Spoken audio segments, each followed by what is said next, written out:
प्यारे बच्चों और मित्रों नमस्कार। हायर मैथमेटिक्स के इस वीडियो लेक्चर में मैं आपका स्वागत करता हूं। एंड डिफरेंशियल कैलकुलस में काफ़ी कुछ टॉपिक्स हम लोगों ने फिनिश कर लिए हैं। जो हमारे पेड कोर्सेज यूजर्स है जो हमारे एप्लीकेशन पे फ्री कोर्सेज को एक्सेस कर रहे हैं, तो डिफरेंशियल कैलकुलस में जो BT 102 है उसके काफ़ी कुछ टॉपिक हमने यूनिट 1 के लगभग पूरे फिनिश कर दिए हैं। And now we are moving to the unit number 2, है ना। और बेसिकली ये यूनिट नंबर 2 भले ही कितने हैं, BT 102 में यूनिट 2 है, but this topic is important for GATE student also. UPSC के विद्यार्थियों के लिए भी इम्पोर्टेंट है, IIT JAM के विद्यार्थियों के लिए भी इम्पोर्टेंट है, और जो यूनिवर्सिटी एग्जाम देने के लिए मैथमेटिक्स के इस वीडियो को देख रहे हैं उनके लिए भी ये वीडियो इंपॉर्टेंट है, because this topic is important.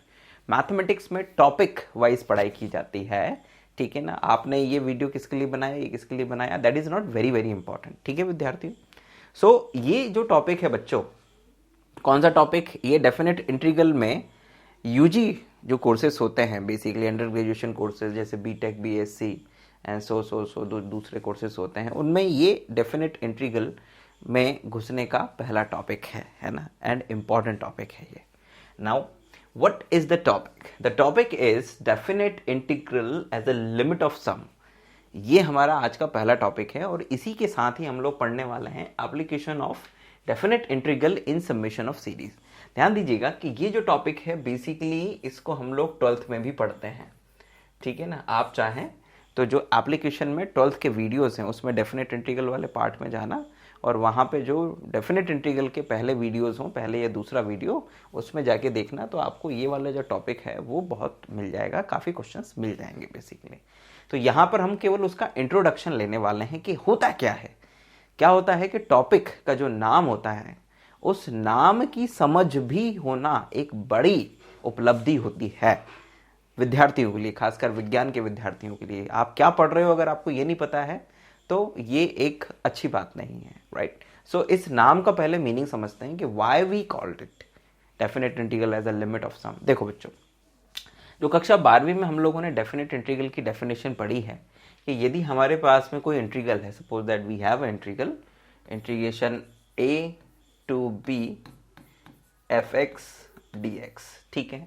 So basically ये जो डेफिनेट इंटीग्रल होता है ये होता क्या है वास्तव में, तो हम लोगों ने ये देखा है, समझा भी है कि यदि इस फंक्शन का ग्राफ बनाया जाए, suppose that this is your fx and suppose that this is the x is equals to a point at x-axis, this is x is equals to b point at x-axis, right। तो ये उन point से होकर जाने वाली x is equals to a, x is equals to b जो है वो लाइन्स हैं।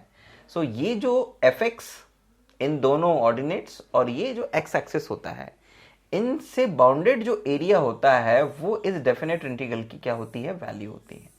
क्या होती है? डेफिनेट इंटीग्रल की वैल्यू होती है, राइट।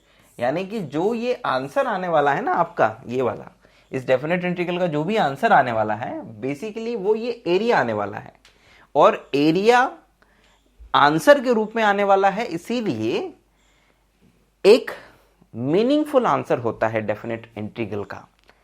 वो कुछ दे रहा होता है, कुछ क्वांटिटी आपको दे रहा होता है। दैट्स वाई इस डेफिनेट इंटीग्रल को कई जगहों पर, खासकर फिजिक्स में, मैकेनिक्स में, या जो भी साइंस है उसमें कई जगह पर यूज किया जाता है। फॉर एग्जाम्पल, वर्क डन निकालना है हमें यहाँ से लेके यहाँ तक में, तो हम डेफिनेट इंटीग्रल को यूज करते हैं। हम लोगों को एनर्जी, टोटल एनर्जी निकालना है तो हम डेफिनेट इंटीग्रल को यूज करते हैं। बहुत जगह पर, फिजिक्स में इवन हर जगह पर जब भी कहते हैं हम लोगों को टोटल करना होता है या टोटल एनर्जी कंजम्पशन कुछ भी निकालना होता है इन फिजिक्स और may be in chemistry also, तो वहां पर हम लोग इसी डेफिनेट इंटीग्रल का यूज करते हैं। बोले यहाँ से यहाँ तक आप इंटीग्रेशन कर दीजिए तो you will get total work, total energy, या टोटल जो भी फिजिकल क्वांटिटी है वो आपके निकल के आ जाएगी, है ना। Electrons, magnetic field, like that, बहुत सारी चीज़ों में ये कैलकुलेशन में काम आता है। तो उसके पीछे लॉजिक यही होता है कि डेफिनेट इंटीग्रल जो है, चाहे लाइन इंटीग्रल हो, डबल इंटीग्रल हो, ट्रिपल इंटीग्रल हो, अभी इसी में आगे बढ़ते हुए, इसी सीरीज में आगे बढ़ते हुए जो हम लोग डबल और ट्रिपल इंटीग्रल पढ़ेंगे ना, तब आप लोगों को वहाँ पे भी बताऊंगा मैं कि डबल और ट्रिपल इंटीग्रल भी बहुत कुछ मायने रखता है साइंस में, ठीक है ना। हमें पता नहीं होता है, हम लोग सोचते नहीं, हम लोग केवल क्वेश्चन सॉल्व करने में लगे रहते हैं, इसलिए कई सारी चीज़ों को समझ नहीं पाते हैं, राइट। लेकिन इसके बहुत डीप मीनिंग होते हैं, राइट। चलिए, सो ये हम लोगों ने पढ़ा है। फिर हम लोगों ने ये भी समझा है कि इस एरिया को निकालने का एक तरीका तो होता है कि इसको सॉल्व कर दो और निकाल लो, है ना। मतलब पहले इसको इंडेफिनेट इंटीग्रल मान के इंटीग्रेट करो, फिर उसमें लिमिट अप्लाई कर दो, upper limit minus lower limit, तो वो आपका आंसर आ जाता है, रिजल्ट आ जाता है। इसके साथ ही हम लोगों ने एक डेफिनेशन और पढ़ी है, क्या, कि आप इस डेफिनेट इंटीग्रल को कैलकुलेट करने के लिए क्या करो कि ये जो a है और ये जो b है, इस डिस्टेंस को, a से लेके b डिस्टेंस को, मतलब कि b से लेके b माइनस ए, क्योंकि b बड़ा नंबर है तो डेफिनेटली b माइनस ए करेंगे, तो you will get a quantity. इस b माइनस ए क्वांटिटी को आप क्या कर दीजिए, n पार्ट्स में डिवाइड कर दीजिए। कितने पार्ट्स में, तो एक पार्ट की जो लंबाई है वो आ जाएगी h। क्लियर है।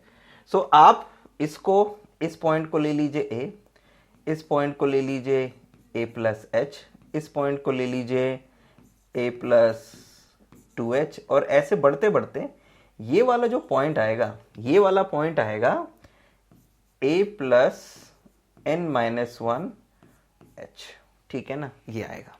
तो आप क्या करिए कि इस पॉइंट और ऐसे करते करते जितने भी पॉइंट्स बनेंगे ना, इवन दिस पॉइंट ऑल्सो, आप इन सब पॉइंट्स को निकालिए। तो ये पॉइंट हो गया, है ना, तो इसके, इस पॉइंट के करस्पॉन्डिंग ये जो पॉइंट होगा, this is what, this is f a. ये वाले पॉइंट के करस्पॉन्डिंग क्या होगा, एफ ए प्लस एच, ठीक है ना, इस तरह से होगा। It means that what is f A, F A यहां से लेके यहां तक की लेंथ है। एफ ए प्लस एच मतलब ये वाला जो पॉइंट होगा, ये वाला पॉइंट क्या होगा, it's a F A plus H, ठीक। तो ये वाला जो पॉइंट है ये बेसिकली डिनोट क्या करता है, वो यहां से लेके यहां तक की लेंथ को डिनोट करता है। सिमिलरली ये वाला point a plus two H होगा, एफ ए प्लस टू एच, वो यहां से लेके यहां तक की लेंथ को डिनोट करता है। एंड सिमिलरली सो ऑन, ये वाला जो पॉइंट है, दिस इज द एफ, ये होगा आपका क्या, this is f A plus n minus 1h, ये होगा। सो ये पॉइंट यहां से लेके यहां तक की लेंथ को डिनोट करता है। अभी क्या करो कि ये जो लेंथ आई है ना, इस लेंथ में, जैसे यहां से लेके यहां तक एफ ए लेंथ है, इस लेंथ में ये वाला जो पूरी ये लेंथ ब्रेड्थ है, ये पूरी सभी की जो ब्रेड्थ है वो h है। कितनी है, h है। कहाँ गया भाई, हाँ, सब h है ये। तो सभी में क्या करते, चलो h का मल्टीप्लाई करते चलो। जैसे एफ ए में h का मल्टीप्लाई करोगे, सो ये इतना, ये वाला एरिया आ जाएगा पूरा, ये एरिया आ जाएगा। फिर क्या करो, फिर एफ ए प्लस एच में फिर h का मल्टीप्लाई करो, सो ये यहाँ से लेके यहाँ तक का, मतलब जो रेक्टेंगल्स बनेंगे ना उसका एरिया आ जाएगा, इसका एरिया आ जाएगा, ठीक है ना, ऐसे करके। फिर F A plus two H में, ये F A plus two H यहाँ पर है, तो यहाँ से जो रेक्टेंगल बनेगा उसमें क्या कहते हैं, एच का मल्टीप्लाई करोगे तो ये वाला एरिया आ जाएगा। And continue this process up to what, ये एच है, इस एच में एफ ए, ये वाला एफ ए प्लस एन माइनस 1, ये यहाँ से यहाँ तक की लेंथ का मल्टीप्लाई करो तो आपके पास में ये वाला एरिया आ जाएगा। अभी वो ये कह रहा है कि ये जो आपने करा है, इसमें अगर इस n को आप इनफाइनाइट पे लेके चले जाओ, मतलब कि इसे इनफाइनाइट पे ले जाने का मतलब है इस h को जीरो की ओर लेके जाने का, है ना।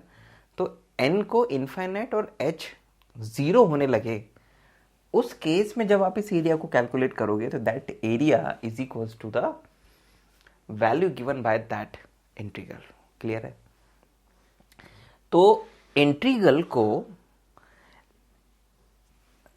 लिमिट एज अ सम के रूप में भी एक्सप्रेस किया जा सकता है ना। ये इसका एक तरह से आप ग्राफिकल अप्रोच भी है, क्योंकि जो रिजल्ट आपको दे रहा था ना डेफिनेट इंटीग्रल, उसको आप दूसरे तरीके से कैसे इवैल्यूएट कर सकते हो, वो एक प्रोसेस यहां पर आपको बताने का प्रयास किया जा रहा है।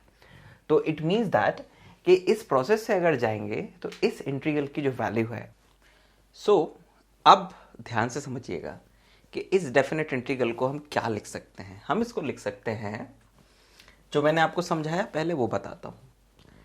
h में एफ ए का मल्टीप्लाई प्लस h में एफ ए प्लस एच का मल्टीप्लाई प्लस h में F A plus two H का multiply plus dash dash h में f a plus n minus one h का मल्टीप्लाई और इन सब का सम।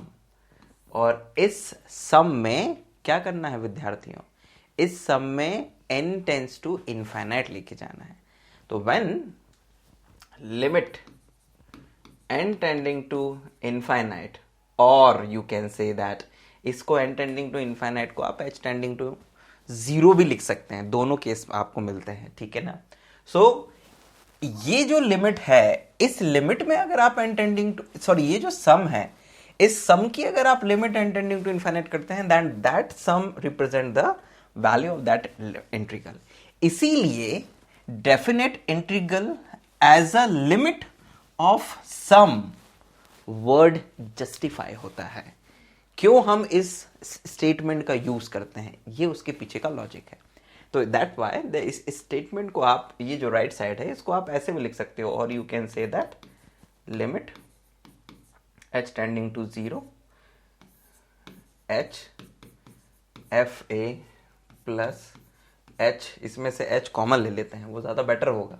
तो इसमें से अगर आप h कॉमन लेंगे तो अभी तो n को ही रहने देते हैं, काम करते हैं।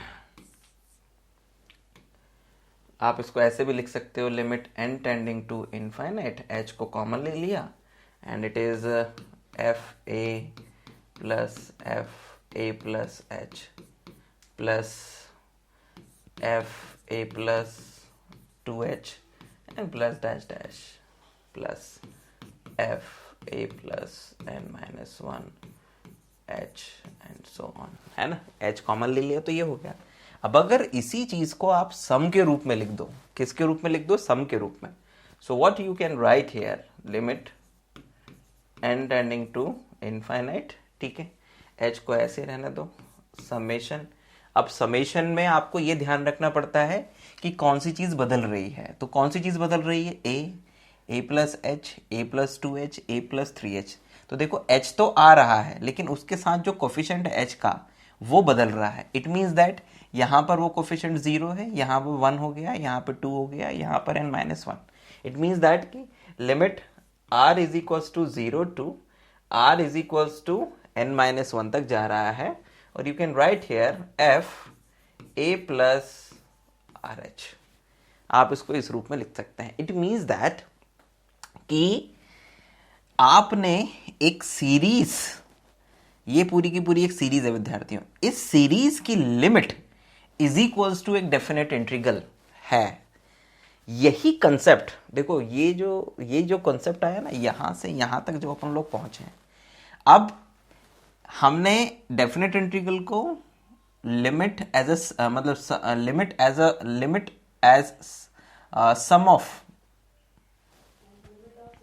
हाँ, सो डेफिनेट इंटीग्रल को हमने लिमिट ऑफ सम के रूप में रिप्रेजेंट करा, राइट, एंड देन इस सम को एक सीरीज में रिप्रेजेंट करा। और अब इसी कंसेप्ट को यूज करके, मतलब इस सीरीज की लिमिट के कॉन्सेप्ट को यूज करके हम सीरीजेस को डेफिनेट इंटीग्रल में बदलने वाले हैं।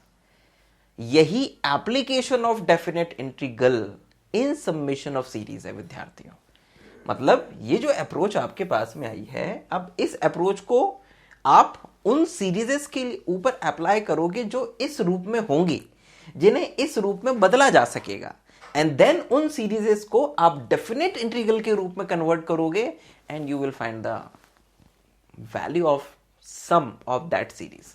मतलब हम उस सीरीज को ऐसे सम नहीं कर पा रहे थे, है ना, it is difficult to calculate the value of that series, तो हम उसको एक डेफिनेट इंटीग्रल में कन्वर्ट करेंगे और फिर उसको सॉल्व कर लेंगे, तो उस सीरीज की जो समेशन वैल्यू है वो हमारे पास में आ जाएगी। ये है एप्लीकेशन ऑफ डेफिनेट इंटीग्रल, है ना, इन समेशन ऑफ सीरीज। तो ध्यान देना, इन दोनों ही स्टेटमेंट्स के मतलब मैंने आपको यहां पे समझाने का प्रयास किया कि why we called it limit of a sum और why application of definite integral as a application of definite integral in summation of series, right.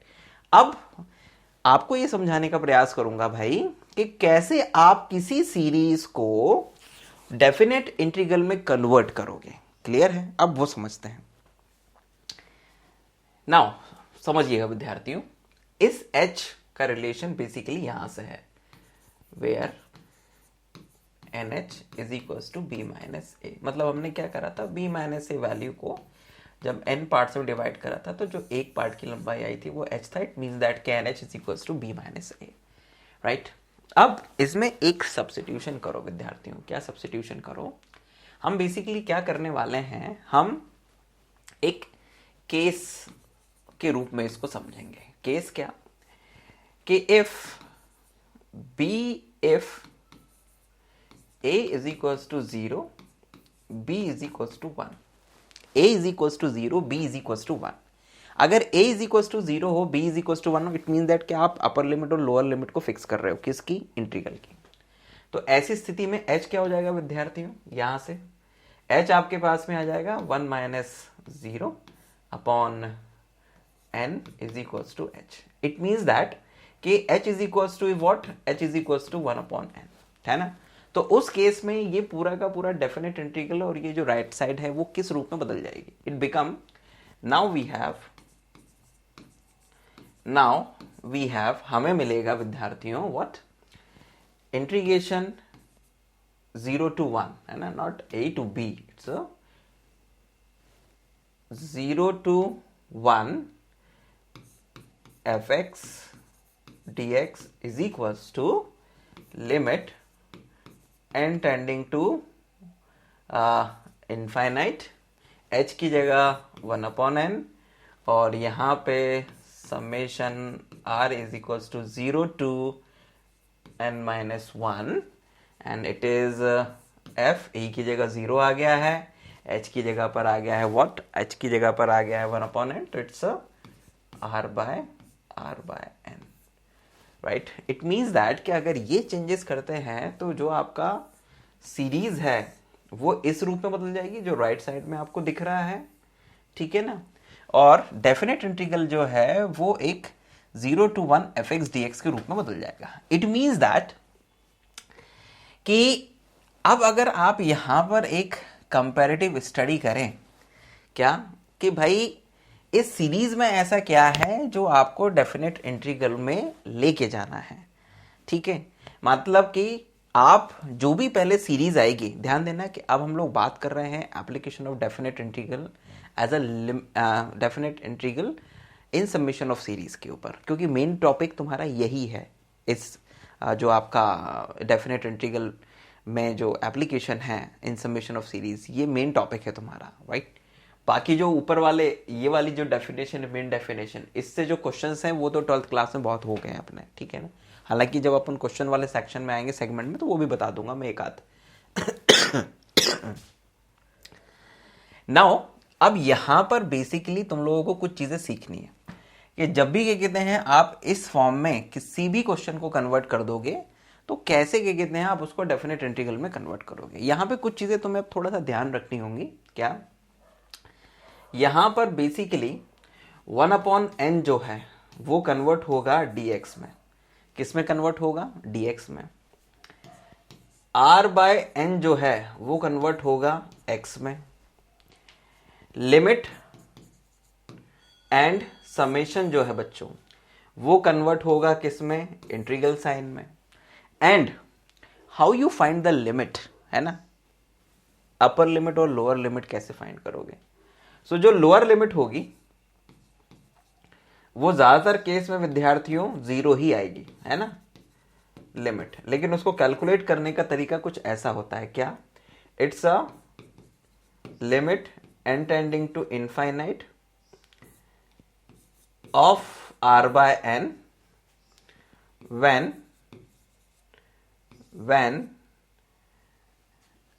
r represent the first value in summation,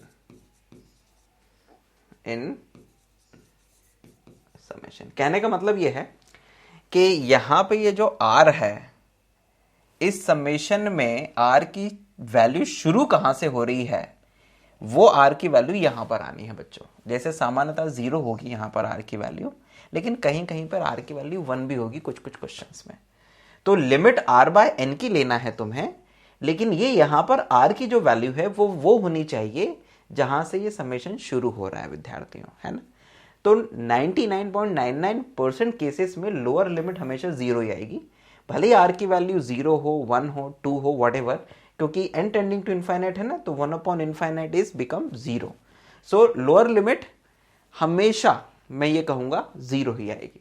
अभी upper limit कैसे calculate करेंगे विद्यार्थियों, तो upper limit का तरीका भी बता देते हैं। अपर लिमिट जो है, अपर लिमिट कैलकुलेट करने के लिए limit n tending to infinite ही करना है तुम्हें, r बाय n, लेकिन इसमें यहां पर r की वो वैल्यू आएगी, है ना, जिसके लिए तुम्हें सीरीज में लास्ट टर्म मिले। कहने का मतलब मेरा ये है कि इस सीरीज में r की जगह पर क्या रखें कि ये वाला टर्म, लास्ट वाला जो टर्म है ना, वो आए। समझ में आ रहा है, मतलब कि दिस इज द, ये सम था बेसिकली। तो हम r को कहां तक लेके जा रहे हैं, वो r की वैल्यू जो है ना वो यहां पर आएगी। जैसे अगर मैं इसकी बात करूं तो यहां पे r की जो लास्ट वैल्यू है वो n-1 है। इट मींस दैट कि अपर लिमिट निकालने के लिए तुम यहां r की जगह पर लिखोगे कितना विद्यार्थियों, n-1 लिखोगे। So it become limit n tending to infinite n-1 upon n, इसको सॉल्व कर दोगे और जो भी वैल्यू आएगी वो आपकी अपर लिमिट होगी। सामान्यतः ये 1 आएगी ज्यादातर केस में, है ना। सो ये तुम लोगों को ध्यान रखना है कि लोअर लिमिट में यहां पर देखो, लिमिट तो तुम्हें r बाय n की निकालनी है, अपर में भी और लोअर में भी, लेकिन यहां पर r की वैल्यू लोअर लिमिट निकालते समय जो भी r यहां से शुरू हो रहा है, r इज इक्वल्स टू जहां से शुरू हुआ है वो वैल्यू यहां आएगी, एंड यहां पे अपर लिमिट में r खत्म कहां पर हो रहा है वो वैल्यू आएगी यहां पर। तो इस तरह से तुम अपर लिमिट और लोअर लिमिट को क्या करोगे विद्यार्थियों, कैलकुलेट करोगे। आई रिपीट अगेन, जो भी तुम्हें इस तरह की सीरीज दी जाएगी, ठीक है, उस सीरीज को डेफिनेट इंटीग्रल में कन्वर्ट करने के लिए तुम ये प्रोसीजर अपनाओगे। पहले उस सीरीज को इस रूप में लेकर आ जाओगे, ठीक है ना, वो भी अपन लोग क्वेश्चंस के माध्यम से समझेंगे, क्योंकि वही सबसे बड़ा एक इशू बनता है बच्चों के सामने। देन इसके बाद में जहां भी 1/n होगा उसको dx से रिप्लेस करोगे, ठीक है। तो वो इस रूप में बदलता जाएगा। ये जो क्या कहते हैं आपका r/n है, ये x से रिप्लेस होगा, लिमिट और समेशन साइन इंटीग्रल से रिप्लेस हो जाएगा, और अपर लिमिट और लोअर लिमिट कैसे निकालते हैं वो भी हम लोगों ने यहाँ पे डिस्कस करा विद्यार्थियों। सो this is the working rule. ये वर्किंग रूल होगा जिसकी मदद से हम लोग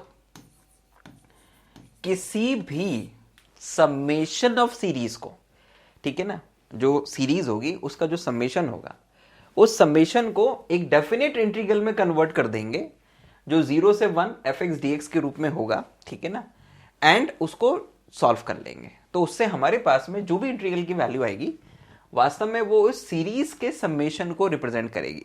और वो सीरीज भी समेशन किसका, वो सीरीज भी लिमिट के फॉर्म में होगा, मतलब it's a limit of that sum, ठीक।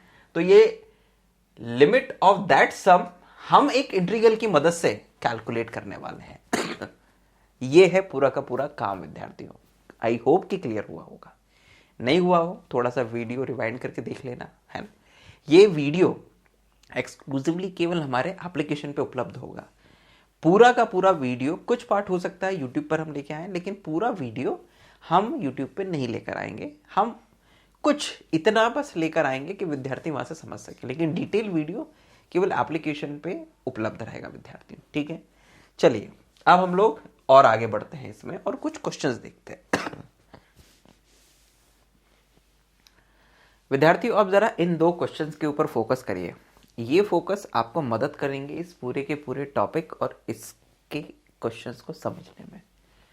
आपके सामने जो क्वेश्चन आएगा पेपर में वो केवल इतना आएगा, इवैल्यूएट या evaluate the limit using summation of series by using application of definite integral in summation of series, ऐसे लिखा आ सकता है विद्यार्थियों, ठीक है। अब लुक एट दिस, आपके सामने सिंपल एक लिमिट का क्वेश्चन है जिसमें आपको एक सीरीज दी हुई है और आपको इसको इवैल्यूएट करना है। जब भी ये limit n tending to infinite आएगा ना, आपको क्लियर हो जाना है कि ये जो है ये एप्लीकेशन ऑफ डेफिनेट इंटीग्रल से ही होने वाला है। क्लियर है? ये बिल्कुल अलर्ट मोड पे आ जाना है आपको, है ना। और वैसे भी यूनिट नंबर 2 या जिस सेक्शन में ये टॉपिक दिया है आपका पेपर में, आजकल पेपर यूनिट वाइज आते हैं, तो जहां पर भी यूनिट नंबर 2 का सेक्शन होगा वहां पे ऐसा क्वेश्चन होगा, इट मींस दैट कि ये ऐसे ही करना है। ठीक है। अभी इसमें जब आप करोगे तो करना क्या है उसको पहले समझना। अभी मैं तुम्हें क्वेश्चन को सॉल्व कैसे करना है ये नहीं, तुम लोगों को अप्रोच क्या डेवलप करनी है ये समझाता हूं। Look at this. सबसे पहला काम होगा तुम्हारा इस सीरीज को, ये पूरा का पूरा जो लिमिट वाला क्वेश्चन है इसको समेशन ऑफ सीरीज के रूप में एक्सप्रेस करना। अब इसके ऊपर ध्यान देते हैं अपन पहले वाले के ऊपर। Now look at this. Limit n tending to infinite, मैं लिखता हूं यहां पे समेशन। अभी मैं कुछ नहीं लिख रहा हूं, है ना, बस अभी तुम इसको ध्यान से देखो कि इसमें क्या चीज बदल रही है। जैसे यहां से यहां गए या यहां से यहां आएंगे, वहां से आगे जाएंगे, तो बदल क्या रहा है। यहां पे n+1 था, ऊपर 1 है, यहां 1 नहीं बदला, मतलब न्यूमरेटर में तो कोई चेंजेस नहीं आ रहा है। n तो चलता जा रहा है, n में भी कोई बदलाव नहीं। बदल क्या रहा है, 1 2, इसके आगे 3 4 और लास्ट में यहां पर n+n आया होगा। ये वास्तव में ये जो 2n है ये 2n ना होकर 1/n+n है, मतलब ये n चला आ रहा है और फिर ये जो 1 2 3 हो रहा था ये n तक पहुंच गया, इसीलिए वो जुड़ के 1/2n बन गया। क्लियर है?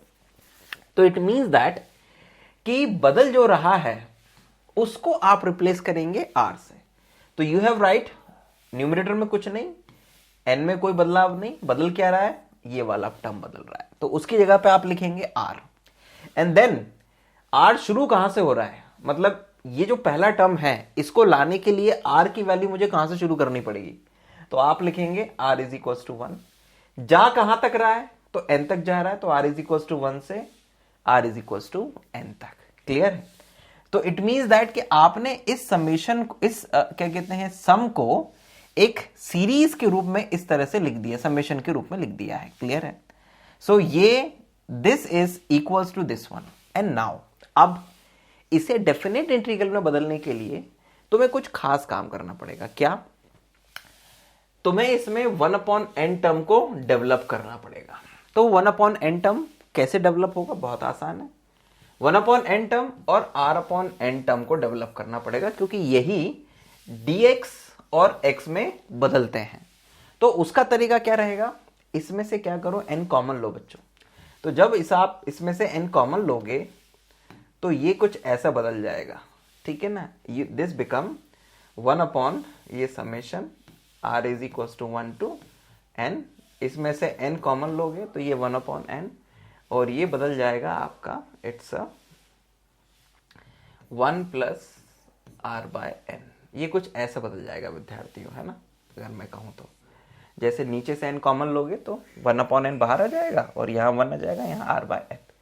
तो अभी ये जो पूरा का पूरा है ये आपका कन्वर्ट हो गया है उस रूप में जिसमें आप इसे एक डेफिनेट इंटीग्रल के रूप में एक्सप्रेस कर पाओगे। एंड नाउ डेफिनेट इंटीग्रल में कन्वर्ट करने के लिए कुछ नहीं करना है आप लोगों को विद्यार्थियों, 1/n को dx से रिप्लेस करना है, 1r/n को x से रिप्लेस करना है, लिमिट और समेशन साइन को इंटीग्रल से, और लोअर लिमिट जो है, ठीक है ना, लोअर लिमिट जो आएगी इंटीग्रल की, लोअर लिमिट वो बता देता हूं मैं, दिस इज इक्वल्स टू, देखो बच्चों तुम्हें लोअर लिमिट निकालने के लिए बेसिकली इसको थोड़ा सा और अच्छे से बता, जो लोअर लिमिट है बच्चों, है ना, लोअर लिमिट, उस लोअर लिमिट को निकालने के लिए तुम्हें लिमिट लेनी है किसकी, n tending to infinite r/n की। लेकिन r/n में यहां पर r की वैल्यू क्या लिखोगे, r की वो वैल्यू लिखोगे जहां से समेशन स्टार्ट हो रहा है। r की जो फर्स्ट वैल्यू आ रही है यहां पे समेशन में वो वैल्यू लोगे। तो r स्टार्ट हो रहा है 1 से, तो you will write here r = 1। तो यहां पर r की जगह पे कितना लिख दोगे बच्चों, 1 लिख दोगे, ठीक है। सो यहां लिखोगे 1, तो 1 upon n, n tending to infinite, it become 0। Upper limit is equals to limit n tending to infinite r by n। लेकिन यहां r की जगह पर क्या लिखोगे, वो लिखोगे जहां पर जो समेशन है उस समेशन में r की जो लास्ट वैल्यू आ रही है या r जो लास्ट वैल्यू ले रहा है वो वैल्यू लिखोगे। तो यू विल गेट, यहां पर n की जगह पर, r की जगह पर n लिखोगे, सो तुम्हें मिल जाएगा इट्स n बाय n, और n बाय n कट के 1 हो जाएगा और लिमिट का फिर कोई मीनिंग नहीं है, तो यू विल गेट 1। तो ये आप लोगों के पास में 1 आ जाएगा, अपर limit lower limit. So that series now become integral 0 to 1, है ना। ये पूरा का पूरा जो है आपका ये बेसिकली ये वाला जो पोर्शन है विद्यार्थियों, ठीक, ये वाला पोर्शन कुछ इस रूप में बदलेगा। कैसा, it's 1 upon 1 plus r by n जो है वो x में, और 1 अपॉन n जो है वो dx में। तो now that summation and limit of that summation is become 0 to 1, 1 upon 1 plus x dx। So this is equals to, now इसको सॉल्व कर दो बच्चों, तो 1 अपॉन 1 प्लस x का जो इंटीग्रल है वो हो जाएगा बच्चों कितना, log 1 plus x, and limit 0 to 1। इसमें लिमिट अप्लाई करोगे विद्यार्थियों तो अपर लिमिट पे हो जाएगा ये log 1 plus 1 and minus log 1, log 1 की वैल्यू 0 हो जाएगी and you will get log 2। So answer of that question is log 2। It means that कि ये जो पूरी की पूरी सीरीज थी, ये इस सीरीज, इस पूरे की पूरे लिमिट की जो वैल्यू है, एक तरह से लिमिट का क्वेश्चन ही था, लेकिन लिमिट किसकी, सम की, राइट। सो वो पूरा का पूरा जो रिजल्ट है वो आ गया log 2। इसकी जो न्यूमेरिकल वैल्यू है वो है log 2। तो यही इसका आंसर है बेसिकली। तो इस एक क्वेश्चन के माध्यम से मैंने पूरा का पूरा कॉन्सेप्ट तुम्हें समझाने का प्रयास किया, अप्रोच डेवलप करने की कोशिश करी। अभी एक क्वेश्चन लेता हूं और तुम लोगों को समझाता हूं कि पेपर में क्वेश्चन आएगा तो तुम लोगों को लिखना कैसे है, शुरुआत कैसे करनी है, क्या क्या थ्योरी वहां पे लिखनी पड़ेगी और स्टेप बाय स्टेप कैसे आगे बढ़ना है। तो अभी एक क्वेश्चन ऐसा लेते हैं, क्लियर है। अभी सेकंड क्वेश्चन को देखो बच्चों, इसे बताता हूं सॉल्व कैसे करना है पेपर में, जब अगर यूनिवर्सिटी एग्जाम दे रहे हो। बाकी पहले वाले क्वेश्चन में अप्रोच बता दिया, जब भी ऑब्जेक्टिव क्वेश्चन टाइप का कोई क्वेश्चन आएगा तो उसमें अप्रोच वाली रखना है जो मैंने बताया, बट डायरेक्ट जल्दी जल्दी ऐसे सॉल्व कर सकते हो। लेकिन पेपर में अगर हमें सॉल्व करना है तो हम लोग सबसे पहले राइट द क्वेश्चन हियर, सबसे पहले सॉल्यूशन में आप लोग क्या लिखेंगे, गिवन। सबसे पहले क्वेश्चन को लिख दें, फिर इसके बाद लिखेंगे दी rth टर्म ऑफ सीरीज, ठीक। rth टर्म मतलब इस सीरीज को देख के आपको बताना है कि इसमें क्या चीज बदल रही है और उसको r से रिप्लेस करना है, ठीक है। सो अब अगर इसमें आप ध्यान से देखो तो बदल क्या रहा है बच्चों, इसमें बदल रहा है ये 1 स्क्वायर 2 स्क्वायर, बाकी सब में कोई चेंज नहीं है। तो जो rth टर्म आएगा वो क्या आएगा, n upon n square plus r square, ये इसका rth टर्म आएगा, है ना। So therefore given series can be written as, Hindi में इसको लिखें, इसको तो लिखेंगे कि सीरीज का आरवा पद, इसको लिख देंगे कि गिवन सीरीज को अब इस रूप में लिखा जा सकता है ना, रिटन एज व्हाट, ध्यान दीजिएगा, लिमिट, फिर से इसको लिखना पड़ेगा थोड़ा सा, n tending to infinite n upon n square plus 1 square plus n upon n square plus 2 square plus dash dash 1 upon 2n। अब कैसे आया होगा समझ गए ना, ये यहाँ पे जब n स्क्वायर आएगा तो बढ़ते बढ़ते n स्क्वायर आएगा लास्ट में यहाँ पे, तो n square plus n square 2n square, और फिर एक n से n कट जाएगा तो 1 अपॉन 2n आ जाएगा। तो लास्ट टर्म में r n तक जा रहा है बच्चों, ध्यान रखना। So this is equals to limit as it is. अब समेशन लगाओ यहाँ पे, अब समेशन में सबसे पहले rth टर्म लिखो, तो rth टर्म क्या है, n upon n square plus r square. अब आर कहां से कहां तक जाए कि ये चीज बन जाए, सिंपल सी बात है। तो आर को शुरू कहां से करना पड़ेगा, 1 से, तभी यहां पे 1² आएगा। तो आर इज इक्वल टू 1।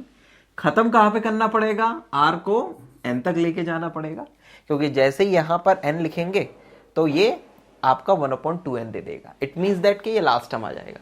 तो ये तुम्हें ये जो समेशन बनाओगे ना, इसको बनाते समय बस इस बात का ध्यान रखना है कि आरथ टर्म तुम्हारा सही बने।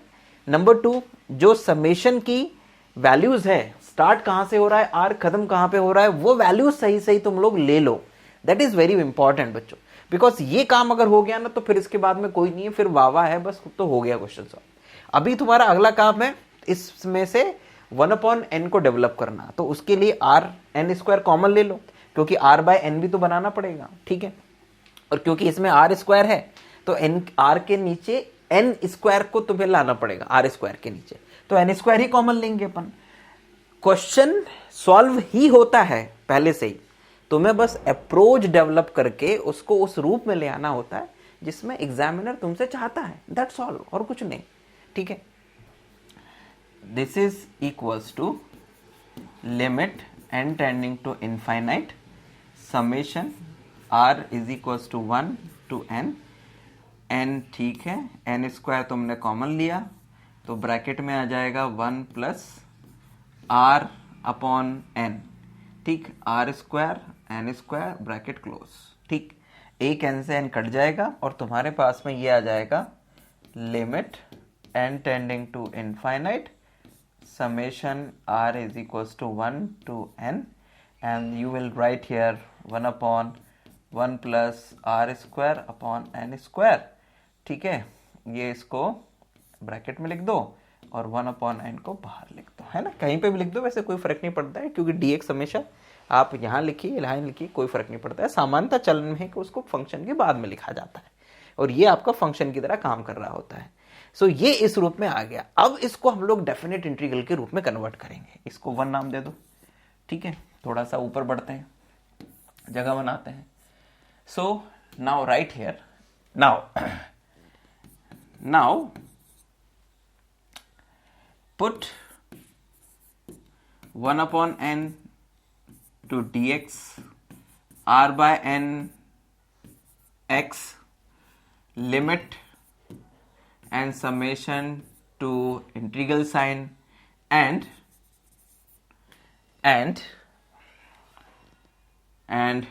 lower limit is equals to limit n tending to infinite। अब देखो r/n की लिमिट ना, लेकिन r शुरू कहां से हुआ है, 1 से, तो 1/n की लिमिट लेना, आना तो 0 ही है। अपर लिमिट लोगे तो this is equals to limit n tending to infinite, r जा कहां तक रहा है बच्चों, n तक, तो इट्स अ n/n, ठीक, and this is equals to 1। So upper limit lower limit दोनों ही क्या आ गए विद्यार्थियों, 0 और 1 आ गए। ज्यादातर केस में यही आएगा, ज्यादातर केस में, कुछ 1-2 क्वेश्चन ही ऐसे होंगे जिनमें कुछ और आ सकता है। क्लियर है नाउ? सो अब इसमें इसको सॉल्व करते हैं। So now put this, so 1 become, तो 1 जो है वो क्या आ जाएगा, इक्वल टू, हम लेफ्ट हैंड साइड वाला पूरा पार्ट नहीं लिख रहे हैं, हम यहाँ पे केवल लेफ्ट हैंड साइड लिख देते हैं। Left hand side is equals to, आपका ये पूरा का पूरा जो पार्ट है राइट साइड वाला वो बदल जाएगा 0 to 1 ध्यान दीजिएगा 1/1 प्लस r/n की जगह x, तो ये बन जाएगा x², 1/n की जगह dx, तो ये बन जाएगा dx। इट मीन्स दैट कि ये पूरा का पूरा जो एक समेशन था वो कन्वर्ट हो गया 0 to 1 प्लस x² dx में। नाउ एग्जीक्यूट इट, कर लो, इसको सॉल्व कर लो, कोई बड़ा काम नहीं है, ठीक है। So this is equals to 1/1 plus x² का इंटीग्रल हो जाएगा tan inverse x limit 0 to 1, and this is equals to tan inverse 1 minus tan inverse 0, तो tan इनवर्स 0 तो 0 हो जाएगा, tan इनवर्स 1 की जो वैल्यू होती है वो हो जाएगी π/4। So your answer is π/4। मतलब कि वो जो लेफ्ट हैंड साइड में एक बड़ी सी सीरीज चल रही थी ना बच्चों, उसकी वैल्यू कितनी आ गई, π/4 आ गई। यही तुम्हारा आंसर है। लॉलीपॉप टाइप के क्वेश्चन है ये, मैं ये कहूंगा, और फ्री के क्वेश्चन हैं, इसमें कुछ ज्यादा दम नहीं है विद्यार्थियों, ठीक है। सो आज की क्लास में हम लोग इतना ही रहने देते हैं। ये जो वीडियो है विद्यार्थियों, ये वीडियो आप लोगों को यूट्यूब पर भी मिल जाएगा और हमारे पेड कोर्सेज के विद्यार्थी जो है उनको भी मिलेगा। नेक्स्ट वीडियो भी हम लोग इसी टॉपिक के ऊपर लेकर आने वाले हैं। उस टॉपिक में, उस वीडियो लेक्चर में हम लोग कुछ और टिपिकल जो क्वेश्चन होते हैं सबमिशन ऑफ सीरीज के, उन क्वेश्चंस को लेंगे और उनको सॉल्व करने की टेक्निक्स को डेवलप करेंगे। लेकिन दैट वीडियो, वो जो वीडियो होगा आने वाला, वो केवल हमारे जो पेड कोर्स यूजर्स होंगे एप्लीकेशन पे, उनके लिए उपलब्ध होगा। यूट्यूब पर ये वाला वीडियो उपलब्ध होगा, लेकिन अगला जो लेक्चर आने वाला है वो केवल हमारे एप्लीकेशन पे ही उपलब्ध होगा। एक बात और विद्यार्थियों, कि हम सारा का सारा जो कंटेंट है वो यूट्यूब पर फ्री में आपको हर टॉपिक का वीडियो उपलब्ध कराएंगे, लेकिन कुछ वीडियोस ऐसे होंगे जो केवल हमारे कहां पर मिलेंगे, एप्लीकेशन पर ही मिलेंगे बच्चों। सो लाभ आप यूट्यूब पे भी लीजिए, एप्लीकेशन पे भी लीजिए, जहां से आपको लेना हो लीजिए। ध्यान दीजिएगा कि जो आने वाला लेक्चर है वो यूट्यूब पर नहीं होगा, लेकिन एप्लीकेशन पे फ्री ऑफ कॉस्ट आपको मिलेगा, डेफिनेट इंटीग्रल के टॉपिक में, है ना। पेड कोर्सेस में थोड़ा कैटेगरी अलग हो जाती है। पेड कोर्स में भी आपको कुछ यूट्यूब के वीडियो मिलते हैं, कुछ अलग वीडियो मिलेंगे जो एप्लीकेशन पे फ्री होंगे, लेकिन पेड में भी रहेंगे। पेड में बेसिकली आपको नई चीज क्या मिल रही है, मैं आपको वो समझा देता हूं, क्योंकि कई विद्यार्थी कहते हैं कि सर आपने तो क्या कहते हैं, जो एप्लीकेशन है पेड कोर्स में यूट्यूब के वीडियो कॉपी कर दिए। बिल्कुल भाई, कर दिए हैं कॉपी, कुछ गलत नहीं है उसमें, लेकिन आपको वहां पर मिलेगी क्या, practice questions, PDF notes, test series और लाइव क्लास में अपने डाउट पूछने का मौका। ये 4 चीजें आपको वहां पे अलग मिलेंगी विद्यार्थियों। जो यूनिवर्सिटी कोर्सेस हैं उसमें आपको प्रैक्टिस क्वेश्चंस और पीडीएफ नोट्स ये मिलेंगे। हाँ, ये बात अलग है कि अभी हो सकता है कि आपको एप्लीकेशन पे ये सारी चीजें ना दिख रही हों। उसका कारण भी मैं बता देता हूं, मुझे बोलने में कोई हिचक नहीं है बच्चों। भाई अभी फिलहाल जो मेरी टीम है उसमें फिलहाल मैं अकेला और एक मैडम और है। कुछ दिनों पहले हमने अनुराधा मैडम को जोड़ा है। उस टीम में अभी लोगों को, अच्छे लोगों को जो काम कर सके ईमानदारी से, उनको जोड़ा जा रहा है। कुछ दिनों पहले मैंने अपने यूट्यूब चैनल पर बच्चों से एप्लीकेशन भी इनवाइट करे थे, बट मुझे उनमें फ़िलहाल कोई ऐसी एप्लीकेशन नहीं मिली जिसमें बच्चे को मैं रख सकूं अपने पास में और उससे सारा काम करवा सकूं। सो जो पीडीएफ नोट्स हैं उनके डेवलपमेंट की जो प्रोसेस है अभी बहुत धीमी है, क्योंकि अभी मेरा फोकस किसके ऊपर है, आईआईटी जेम और जो सीएसआई नेट के बच्चे हैं उनके लिए टेस्ट सीरीज डेवलपमेंट। तो जो अभी मेरे साथ में एक बच्ची और जुड़ी हुई है, वो पूरा का पूरा जो काम है वो टेस्ट सीरीज डेवलपमेंट पे काम कर रही है। जैसे ही वो वहाँ से फ्री होंगी उनको हम लोग यहाँ पे इंक्लूड करेंगे कि वो बच्चों के लिए प्रैक्टिस क्वेश्चन और पीडीएफ नोट्स बना दें। तो मेन एग्जाम से पहले, मेन यूनिवर्सिटी एग्जाम से पहले जितने भी हमारे पेड कोर्सेस हैं यूनिवर्सिटी एग्जाम वाले, उनके पीडीएफ नोट्स भी आ जाएंगे और उनके लिए क्या आ जाएगा, प्रैक्टिस क्वेश्चंस भी आ जाएंगे। Don't worry. हाँ, मिड टर्म में हो सकता है तुम लोगों को शायद ना मिल पाए, शायद, बट मैं प्रयास करूंगा कि जो क्वेश्चंस हम लोग क्लास में करा रहे हैं अगर आप उनकी भी प्रैक्टिस करके चले जाओ तो भी आपका काम हो जाना है। फिर भी कोशिश करूंगा कि तुम लोगों को मिल जाए, ठीक है। बट मेन एग्जाम से पहले तो सारी चीजें मिल जाएंगी, डोंट वरी। जो कमिटमेंट किया है वो पूरा होगा। अपना ध्यान रखिएगा, पढ़ाई के ऊपर फोकस करिएगा। कहीं पे भी कोई परेशानी आए, कोई मन में प्रश्न आए या फिर मन में संदेह आए तो पूछ लीजिएगा, अननेसेसरी परेशान मत होइएगा, है ना, क्योंकि आते रहते मन पे संदेह, ठीक है, ह्यूमन नेचर है, होता ही है। जय हिंद, वंदे मातरम।